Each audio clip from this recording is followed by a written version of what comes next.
və insanın mənəviyyatı da artıq gedir. Çünki sosial şəbəkələrdə o qədər belə deyək, əxlaqa zidd, mənəviyyatı pozan o qədər videolar var ki, insan belə deyək, sanki mənəviyyatsızlaşır. O videolara baxdıqdan sonra biz insan olaraq belə deyək, vicdanımız var, qeyrətimiz var, namusumuz var, artıq zəifləməyə başlayır. Yəni sən hiss etməsən də o vaxtla artıq insan görür ki, hansı ki bir zamanlar sosial şəbəkələrdə gördüyü tərbiyəsizliyi artıq evdə ailəsindən görür, belə deyək, bir reaksiya vermir. Yəni sosial şəbəkələrə daxil olub elə videolara baxmaq insanın mənəviyyatını azaldır.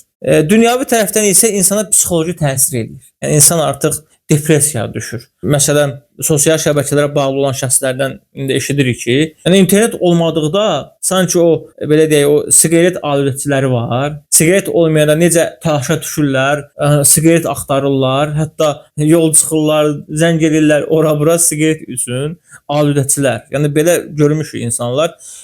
Bugünkü gündə sosial şəbəkələrə bağlanan şəxslərdə də o alətçiliyi görürük. İnternet olmadıqda artıq belə deyək də sanki insan dəli olub. Sanki insan belə deyək, özündən çıxıb. Nə var, bir saatlıq internet yoxa çıxıb. Yəni bir saatlıq internetin olmamasına bəzi insanlar səbr eləyə bilmir. Sanki böyük bir fövqəladə bir hadisə baş verib, internet yəni kəsilib. Bu da həqiqətən insana belə deyək, insanı zəifləşdirir.